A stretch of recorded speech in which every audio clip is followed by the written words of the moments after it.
I'm Darren Mitchell, senior architect at one of Manhattan's most prestigious firms. I'd spent 5 years earning my place here. 5 years of late nights, rejected proposals, and finally getting the respect I deserved. Then Ross arrived, golden boy from the London office. Suddenly I was competing for every project, every client meeting, every ounce of recognition. Everyone said we'd make a great team. They were wrong. What they didn't know, what I didn't know, was that our hatred was about to become something else entirely. Something that would turn my carefully ordered world completely upside down. The morning Ross Chandler destroyed my presentation started like any other Tuesday.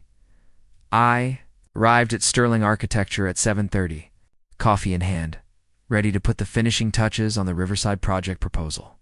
6 months of work had gone into this design as sustainable, mixed-use development that would transform a neglected waterfront into a vibrant community space. It was brilliant, if I could say so myself. And Mr. Sterling had practically promised me the lead architect position. Then Ross walked in. He moved through the open plan office like he owned it. His charcoal suit perfectly pressed, his dark hair artfully tousled in that way that probably took 30 minutes but looked effortless. At 6'2", he had an annoying habit of looking down at people literally and figuratively. Darren stopped at my desk, holding his own coffee in one of those pretentious reusable cups. Working on the Riverside pitch? What gave it away? I gestured to the blueprints covering every surface of my workspace. The massive architectural drawings, or the fact that I've been talking about this project for 6 months?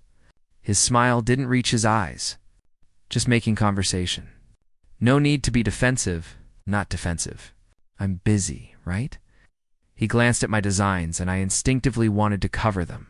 Ross had a talent for finding flaws, for seeing the one weak point in any proposal and exploiting it.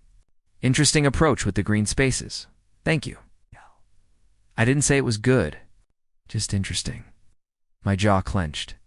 Was there something you actually needed, Ross? Or did you just come over here to be condescending before 9 a.m.? I came to tell you that I'm also presenting today. Sterling asked me to develop an alternative proposal for Riverside. He wants options. The words hit like ice water. He what? Options, Darren.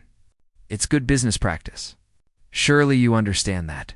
His British accent made everything sound more patronizing. May the best design win. He walked away before I could respond, leaving me staring at 6 months of work that suddenly felt a lot less secure. By 10 a.m., the entire office knew about the dueling presentations.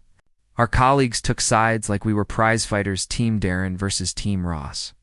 Sarah from accounting started an actual betting pool. This is ridiculous, I muttered to my friend and fellow architect Marcus, as we grabbed lunch from the cafe downstairs. It's amazing, Marcus corrected, grinning. The tension between you two could power the city. Are you sure you guys don't have some unresolved sexual tension thing going on? I nearly choked on my sandwich. Excuse me? I'm just saying, the way you look at each other, with loathing, with intensity, there's a difference. Marcus was openly gay and had an annoying habit of reading romantic subtext into everything. Plus, he's objectively gorgeous, you're objectively gorgeous, and you're both single, successful architects. It's like a romance novel waiting to happen. It's like a rivalry, I corrected firmly. He's arrogant, condescending, and he's trying to steal my project. Your project that Sterling specifically asked him to compete for, Marcus pointed out, which suggests maybe it wasn't entirely yours to begin with. I glared at him. Whose side are you on? The side of entertainment. This is the most interesting thing to happen in this office since the Christmas party incident. We don't talk about the Christmas party incident. You're right, we talk about the Ross and Darren show. Did you see the way he looked at your designs this morning? I swear there was admiration in those eyes. There was a calculation. He was looking for weaknesses, or appreciating your talent while trying to beat you. The two aren't mutually exclusive. Marcus finished his coffee. All I'm saying is, pay attention. Sometimes the person who challenges us the most is the person we need the most. That's a greeting card, not actual advice. Greeting cards exist because they're true. I didn't have time to argue. The presentation was in 3 hours, and I needed to be perfect. Not just good perfect, Because Ross Chandler might have been talented, but I'd been at Sterling Architecture longer. This was my home turf, and I wasn't going down without a fight. The conference room felt like a gladiatorial arena. Mr. Sterling sat at the head of the table, flanked by the senior partners and the Riverside development team. I'd set up my presentation on one side of the room. Ross had claimed the other. We hadn't spoken since this morning, communicating only through pointed looks and territorial arrangement of our materials. "Gentlemen," Mr. Sterling began, his weathered face neutral, "thank you both for your work on this project. Darren, you've been with us longer, so you'll present first. Small victories." I launched into my proposal with the confidence of someone who'd rehearsed every word. The Riverside project, as I envisioned it, was a symphony of sustainable design green roofs, solar panels, rainwater harvesting systems, community gardens on every level. The buildings stepped back as they rose, creating terraces that maximize sunlight and green space. "This isn't just architecture," I said, clicking to my final slide. "It's a blueprint for how urban spaces can serve communities while respecting the environment. It's ambitious, it's innovative, and it's exactly what Riverside needs." The room erupted in appreciative murmurs. Mr. Sterling nodded thoughtfully. I caught Marcus giving me a subtle thumbs up from the doorway. Then Ross stood up. My confidence wavered. He commanded the room effortlessly, his British accent lending authority to every word. His proposal appeared on the screen, and I felt my stomach drop. It was brilliant, where my design prioritized sustainability and community.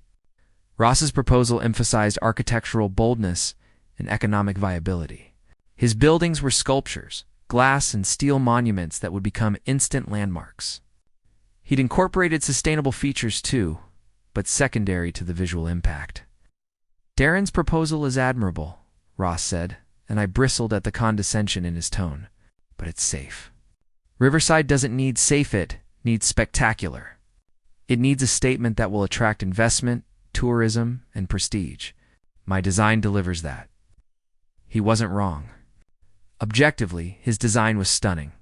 It was also everything I'd spent my career arguing against: form over function, spectacle over substance, architecture as ego rather than service. "My design delivers community," I countered, unable to stay quiet. "Yours delivers Instagram opportunities." Ross's eyes flashed. "And yours delivers mediocrity dressed up as morality." "Gentlemen," Mr. Sterling's voice cut through the tension, "we'll take both proposals under consideration. Thank you." The meeting ended, but the war had just begun. I stayed late that night, unable to go home to my empty apartment and obsess over the presentation. The office had emptied except for the cleaning crew and apparently one other workaholic. Ross sat at his desk across the floor.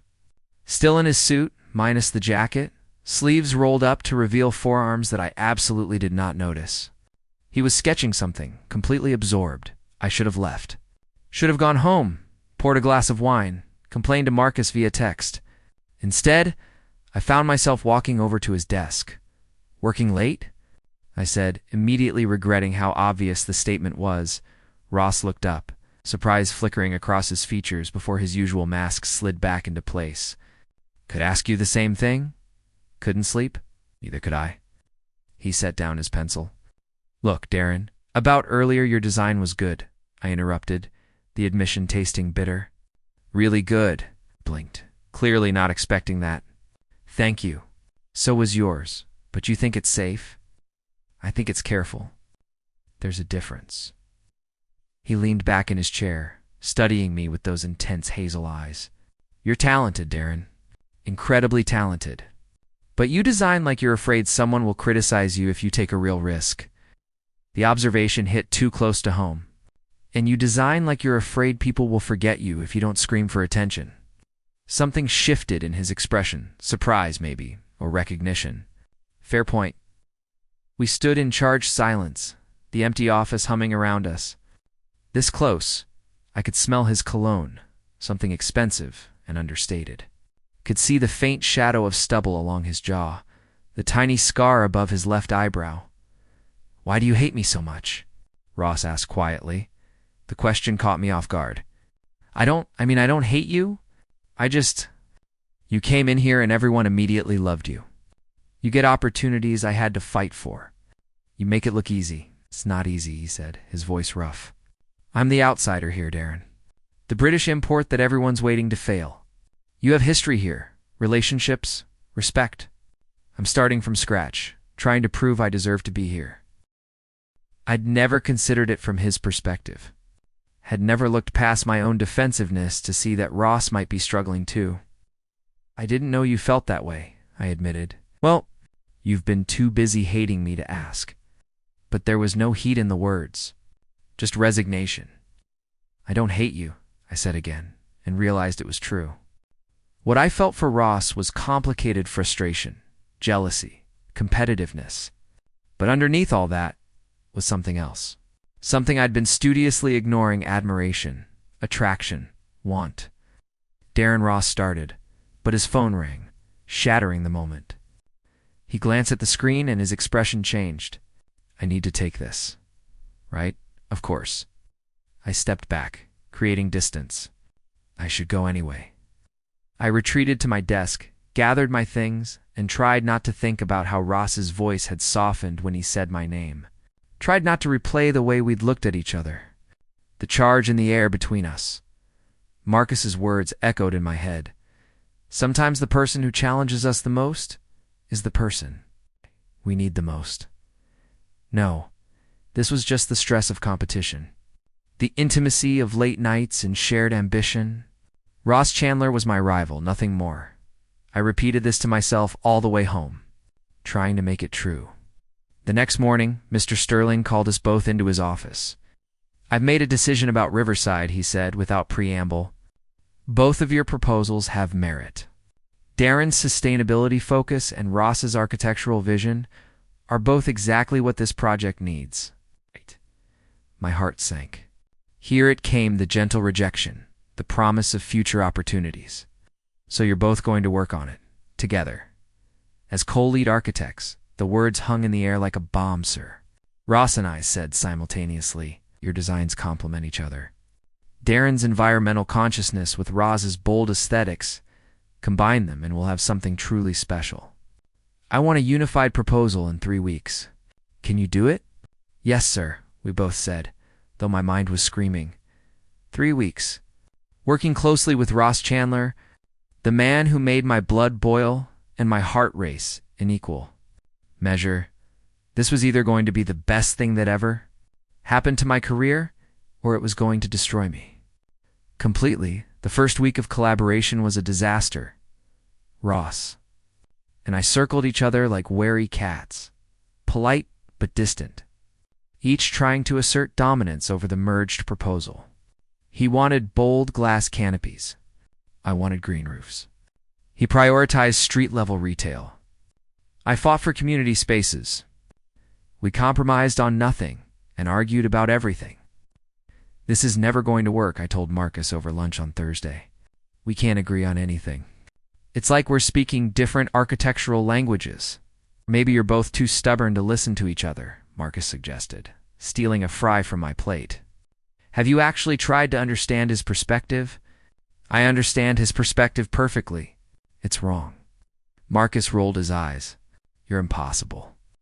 And you're spending an awful lot of energy on someone you claim to hate. I don't hate him. I stopped, struggling to articulate the complex tangle of emotions Ross triggered.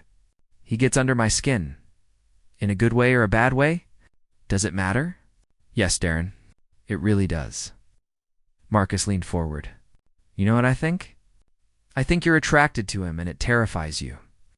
So you've convinced yourself it's hatred because that's safer than admitting you might actually like him. That's ridiculous, is it? When's the last time you were this passionate about anyone? When's the last time someone challenged you, pushed you, made you feel something other than comfortable contentment? I didn't have an answer for that. The breakthrough came during our second week. On a Friday night, when everyone else had gone home, we'd been working in one of the conference rooms, the table covered with sketches and models and coffee cups. The silence between us had evolved from hostile to something more thoughtful, both of us absorbed in the problem of merging our visions. What if we're thinking about this wrong? Ross said suddenly, breaking hours of quiet. I looked up from my sustainability calculations. What do you mean? We keep trying to compromise, take a bit from my design, a bit from yours, smash them together. But that's creating a Frankenstein, not a cohesive vision. He stood, pacing to the windows overlooking the city. What if instead of compromising, we synthesized? I'm not following. Your design is about harmony with the environment. Mine is about making a statement. What if the statement is the harmony? He turned, eyes bright with excitement. What if we created buildings so sustainably innovative that they become architectural landmarks, not despite their environmental focus, but because of it? I felt something shift in my chest. Keep talking. Imagine green roofs, but designed as sculptural elements. Solar panels integrated into the facade as artistic features, not afterthoughts. The sustainability isn't hidden, it's celebrated, showcased, made beautiful. He grabbed a pencil and started sketching rapidly. Form and function, spectacle and substance, neither compromised. Moved closer, watching his hands fly across the paper. The sketch emerging was brilliant organic curves meeting clean lines. Nature and architecture in conversation rather than conflict. The stepped terraces could cascade like a waterfall, I added, caught up in the vision. Each level supporting the one above, water recycling through the entire system. Visible through glass features, yes. Ross's excitement was infectious. And the materials reclaim steel and glass, but arranged to catch light, create shadows, make people stop and look while serving environmental functions. I finished. Ross, this is exactly what we needed, he said, meeting my eyes. His face was alive with creative energy, completely unguarded for the first time since I'd met him. This is what happens when we actually work together instead of against each other. We stood close. The sketch between us and I suddenly became hyper-aware of every detail, the warmth radiating from his body, the quickening of his breath, the way his eyes dropped briefly to my mouth before snapping back up. Darren, he said softly, my name like a question. My phone shattered the moment, buzzing insistently. I grabbed it, breaking eye contact. Sorry I should it. It was my younger sister, Emma, I answered. Stepping away from Ross and the dangerous electricity between us. Dare. Her voice was excited, slightly breathless. Are you sitting down? I'm at work. What's up? I'm getting married. The words took a second to register. What? To Melissa? Emma, that's amazing. Congratulations. Ross had moved back to the table, giving me privacy, but clearly able to hear my side of the conversation. The wedding's in 3 weeks, Emma continued. I know it's fast, but Mel got offered a position in Seattle starting in August. So we're doing a small ceremony before we move. And Dare, I need you there. You have to come. No excuses? 3 weeks? My mind raced. I'm in the middle of a major project. Bring work with you if you have to. Or bring a +1 and take a break for once in your life. But Darren, you're my only sibling. You're walking me down the aisle. This isn't negotiable. Guilt swamped me. Emma had supported me through everything college, coming out, every career milestone. Missing her wedding wasn't an option. Where is it? Mom and Dad's place in the Catskills. That weekend cabin? Remember? Very small, very intimate, just close family and friends. I'll be there, I promised. Wouldn't miss it. After we hung up, I turned to find Ross watching me with an odd expression. Your sister's getting married? In 3 weeks. Same deadline as our project. I ran a hand through my hair. Perfect timing. Family is important, Ross said quietly. You should go. I will. I'll just have to work extra hours before and after. I glanced at our breakthrough sketch. Speaking of which, we should capitalize on this momentum. Are you free tomorrow? We could work through the weekend, really develop this concept. Tomorrow's Saturday. I know what day it is, Ross. He smiled, something warm and genuine that made my stomach flip. Then yes. Tomorrow works, my place. I have a better drafting setup than the office, and we won't be interrupted. The idea of being alone with Ross in his apartment sent a thrill of anxiety, or was it anticipation, through me. Your place, I agreed. Text me the address.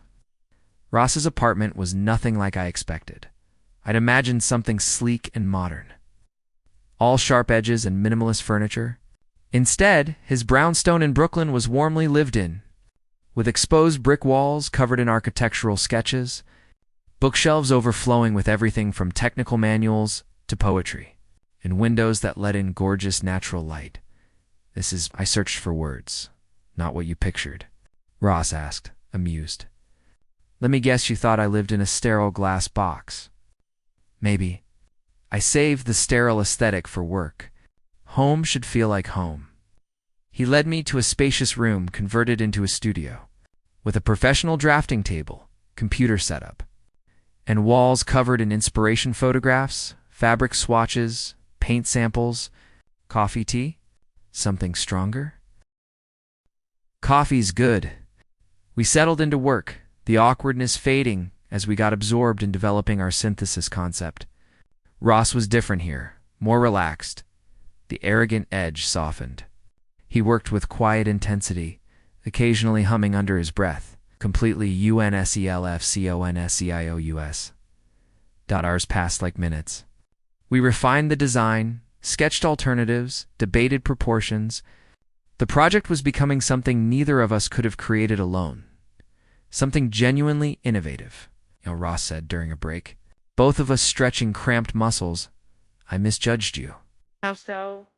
I thought you were just another safe corporate architect.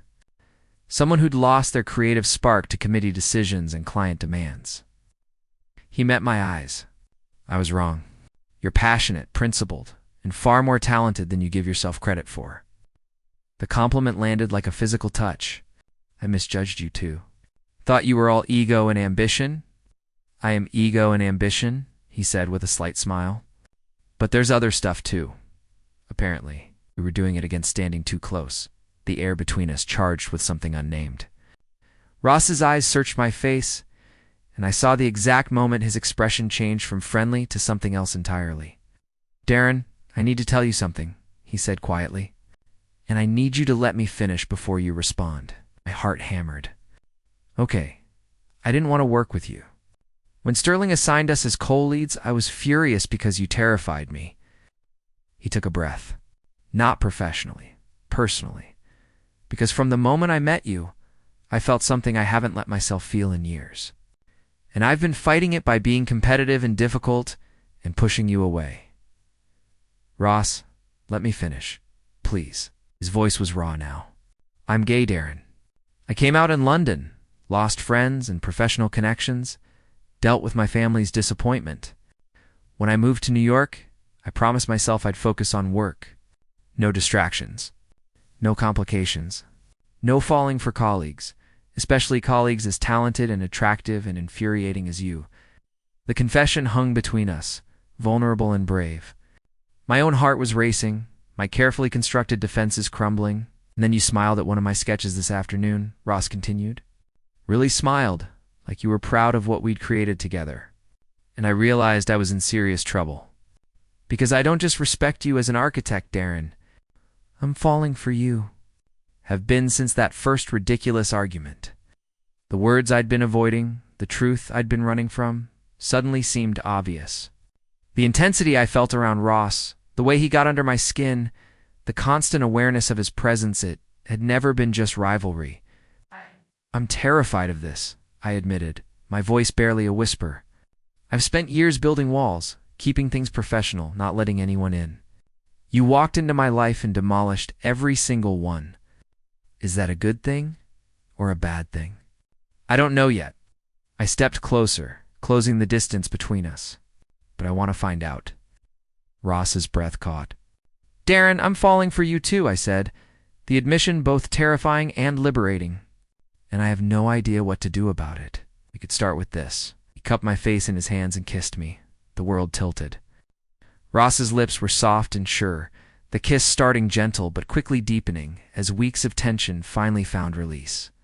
I gripped his shirt, pulling him closer, and he made a sound low in his throat that sent heat flooding through me. We broke apart. Breathing hard, foreheads pressed together. We shouldn't do this, I said, even as my hand stayed locked in his shirt. Probably not. It's unprofessional. Completely. We're in the middle of a major project. Terrible timing. Neither of us moved away. Ross said, his voice rough. I need to know what you want. Because I want you. Not just physically, though. God, definitely physically. I want to take you to dinner and argue about architectural theory. I want to know what makes you laugh and what keeps you up at night. I want to try this, whatever this is, and see where it goes. Every logical part of my brain screamed caution. Office romances were complicated. We barely knew each other. The project could suffer. There were 1,000 reasons to step back, to keep things professional. But standing in Ross's arms, his heart beating against mine, none of those reasons seemed to matter. I want that too, I admitted, but I'm scared. Me too. We'll be scared together. He kissed me again, slower this time, savoring. When we finally pulled apart, we were both smiling like idiots. Really doing this? I asked, unless you've changed your mind in the last 30 seconds. Not yet. Ask me again in 30 more, he laughed. The sound warm and genuine, and something in my chest cracked open. This was dangerous territory. It's uncharted and risky. It was also the most alive it felt in years. The week after our first kiss passed in a blur of work and stolen moments, we finished the Riverside proposal, our synthesis design exceeding even our own expectations. But now, every late night at the office, every collaborative sketch session, every professional meeting carried an undercurrent of something else, a touch that lasted too long, eyes meeting across conference tables, text messages that had nothing to do with architecture. We were keeping it quiet, neither of us ready to deal with office gossip or the complications of publicly dating a colleague, which meant a lot of meaningful glances and very little actual privacy. This is torture, Ross muttered during a Wednesday meeting, his foot brushing mine under the table in a way that definitely wasn't accidental. Focus, I mouthed back, trying not to smile. Oh. On you? Always. Marcus watched this exchange with barely concealed amusement. After the meeting, he cornered me at my desk. So, he said casually, you and Ross are definitely sleeping together. I nearly choked on my coffee. We are not what makes you think, please. The sexual tension has evolved into sexual satisfaction. It's written all over both your faces. He grinned. Finally, I was about to lock you two in a conference room and not let you out until you admitted your feelings. We're not sleeping together, I clarified, feeling my face heat. We're dating. Maybe it's new. It's adorable. Does this mean you'll finally stop pretending you hated him? I did hate him. Then I didn't. Now I trailed off, unsure how to categorize what I felt for Ross. It was too soon for love, wasn't it? But whatever this was, it felt significant. Oh, you're falling hard, Marcus finished. Good. You deserve this. Dare. Just don't overthink it. It's easy for him to say. Overthinking was my default setting. Thursday evening, Ross came over to my apartment for the first time. We ordered Thai food and worked on the presentation we'd give to Sterling next week. But the work kept getting interrupted by kissing, which led to more kissing, which led to us abandoning architecture entirely in favor of exploring each other. We ended up on my couch, Ross half lying on top of me, both of us breathing hard. His shirt was unbuttoned. My hands mapped the warm skin of his back, and the weight of him against me felt absolutely right. We should slow down, I said, even as I pulled him closer. Should we? Ross kissed my neck, making coherent thought difficult. I don't want to rush this. Whatever this is, he pulled back to look at me, his eyes dark and soft. What do you want this to be? Something real. Not just physical, though. I gestured at our current position. Obviously, that's good, too. Really good. Really good. He kissed me again. Just good? Amazing. Incredible. Best kissing of my life. Better. He settled beside me, our legs tangled, his hand tracing patterns on my chest. I want something real too, Darren. I haven't done this a real relationship in years. I'm probably going to be terrible at it. We'll be terrible together. Is that your idea of romance? Is it working? He laughed and kissed me again, sweet and slow. Yeah, it's working. We stayed like that for hours, talking and touching, learning each other. Ross told me about growing up in London, about coming out at 23 and losing his father's respect, about rebuilding himself in a new country. I told him about my family, about being the only gay kid in a small upstate town, about finding my identity through architecture when I couldn't find it anywhere else. "Your sister's wedding is this weekend," Ross said eventually. "Are you nervous?" "A little. It's going to be the whole family. Lots of questions about my life, my dating status. My mom's been not so subtly asking if I'm bringing anyone." "Are you? Bringing anyone?" I hadn't let myself think about it. Bringing Ross would mean introducing him as my boyfriend, making this real and public and official. It felt too soon and exactly right simultaneously. "Would you want to come?" I asked carefully. "It's upstate, kind of in the middle of nowhere. My family is a lot, and it would mean people knowing about us." Ross was quiet for a moment, his fingers still tracing patterns on my skin. "Are you ashamed of this? Of us?" "What?" "No, God, no." I sat up, making him look at me. "I'm protective of this. I don't want office gossip or other people's opinions to complicate something that feels good. But ashamed? Never. Then I'd love to come. If you want me there, I want you there. Even though you'll meet my entire chaotic family and probably run screaming." Darren. I once presented to a room of hostile investors who hated every design choice I'd made and still convinced them to fund the project. "I think I can handle your family." "You say that now?" We drove upstate Friday afternoon, Ross's sleek car eating up the highway miles. The Catskills were gorgeous this time of year, all green mountains and crystal streams. My parents' cabin sat on 10 acres of woods, rustic but comfortable, the perfect place for Emma's intimate wedding. "This is beautiful," Ross said as we pulled up the gravel drive. The cabin sprawled across a clearing, all cedar siding and huge windows. Family cars were already parked in a chaotic cluster. My parents, Emma and Melissa, various aunts and uncles. And offered not a chance. He squeezed my hand. "We're in this together, remember?" My mother burst out of the cabin before we could even get our bags, all energy and perfume and questions. "Darren, you made it." "And you brought Omai?" She stopped, taking in Ross with obvious approval. "You didn't mention you were bringing someone." "Mom, this is Ross." "Ross, my mother Patricia." "Mrs. Mitchell, it's lovely to meet you." Ross shook her hand with exactly the right amount of charm. "Thank you for having me. Any friend of Darren's is welcome. Come in, come in. Everyone's in the backyard. Emma's been asking about you." The next hour was a whirlwind of introductions. Emma squeezed me in a tight hug, whispered he's gorgeous. "Tell me everything later," and pulled us into the chaos. Melissa's family mingled with mine, kids ran around screaming, and someone had already started drinking despite it being barely 5 p.m. Ross handled it all with grace. Charming my relatives without being fake, answering questions about his work and our collaboration without revealing anything too personal about us. "So you two work together?" my Aunt Carol asked over pre-dinner drinks. "How nice."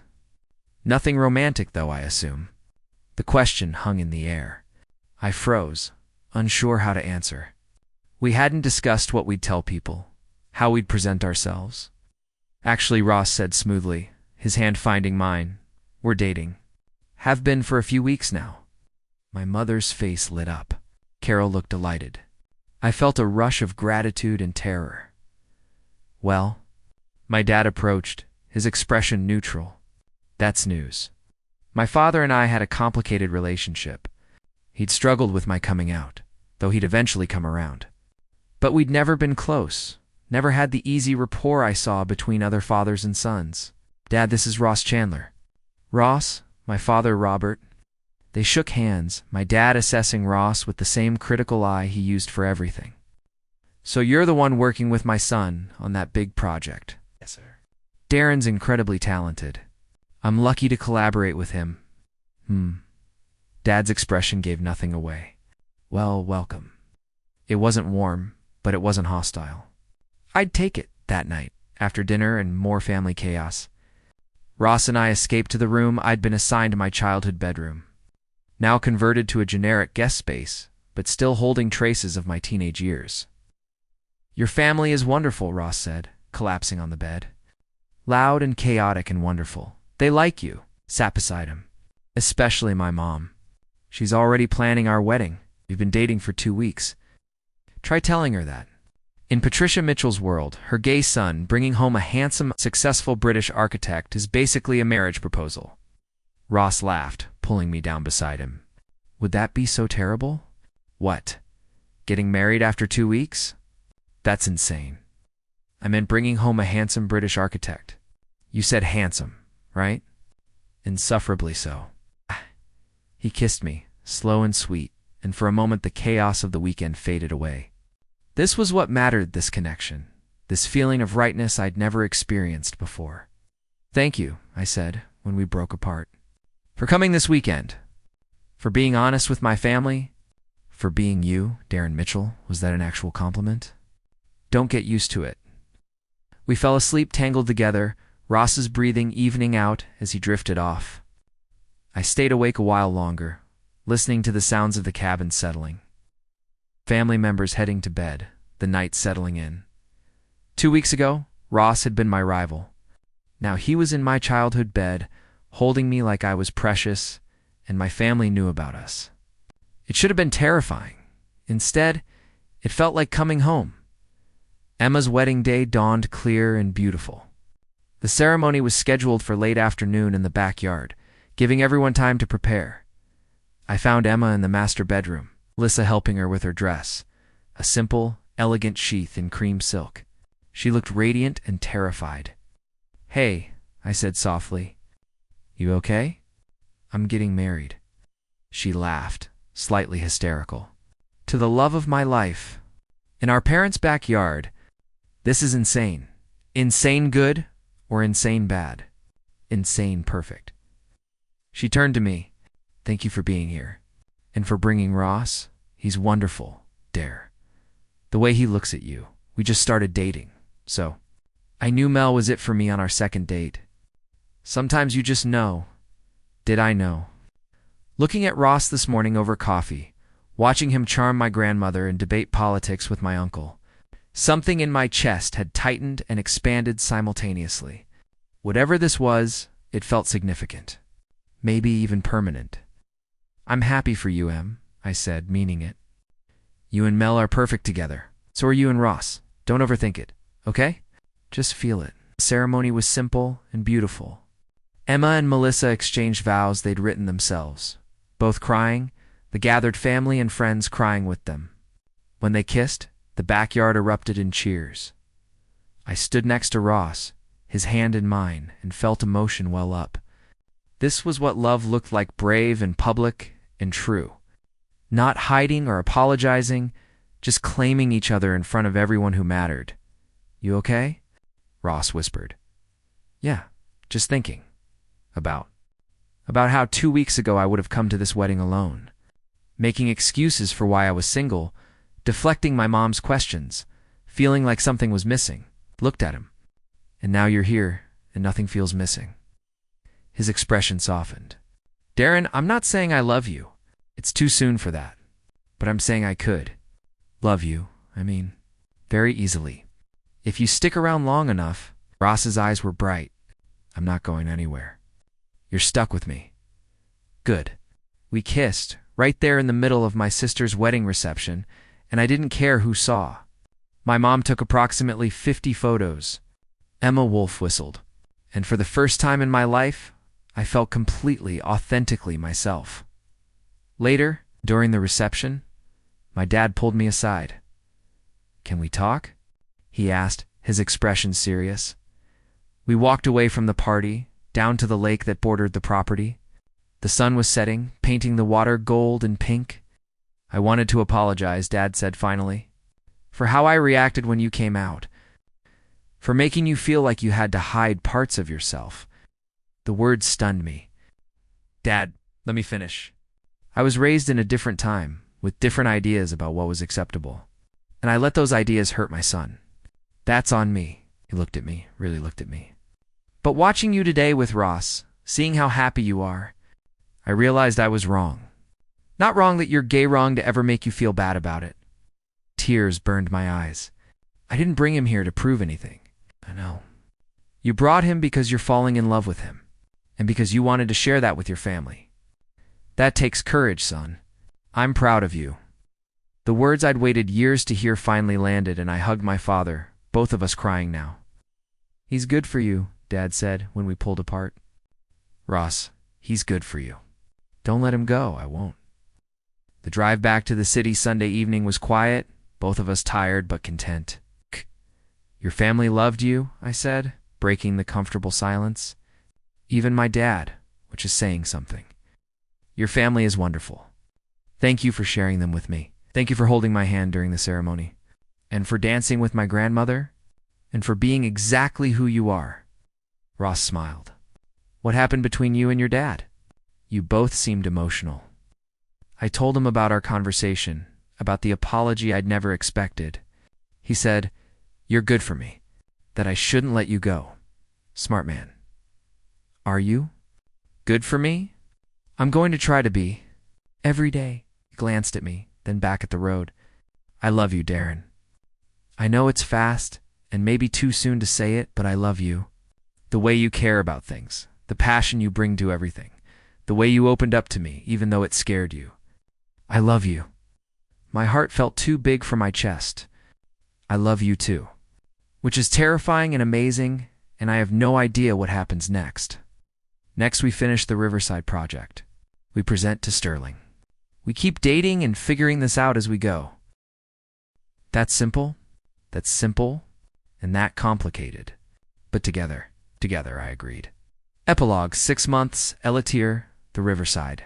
Rejected broke ground on a crisp November morning. Ross and I stood side by side, wearing matching hard hats, watching the first excavators begin work on what would become our masterpiece. The design had won awards, garnered media attention, cemented both our reputations, but more importantly, it had brought us together. Think it'll look like the renderings? Ross asked, his hand finding mine. Better. It always looks better when it's real. He kissed my temple, completely unself-conscious, despite the cameras and crowd. We'd stopped hiding months ago, our relationship an open secret at Sterling Architecture. Some people had opinions. We didn't care. Dinner tonight? He asked. There's something I want to ask you. Sounds ominous. Sounds important. Smile was mysterious. Our place. We'd moved in together last month, combining his brownstone warmth with my minimalist aesthetic into something uniquely ours. Coming home to Ross every night felt like the most natural thing in the world. Our place. I agreed. I love you. I love you too. Even when you're impossible. Especially when I'm impossible. We turned back to watch our building begin to rise from the ground. Two architects who'd started as rivals and became something infinitely better. Sometimes, the person who challenges you the most is exactly the person you need. Sometimes hate is just love that hasn't found its footing yet, and sometimes, the best things in life come from the most unexpected places, like falling in love with the man you thought you hated.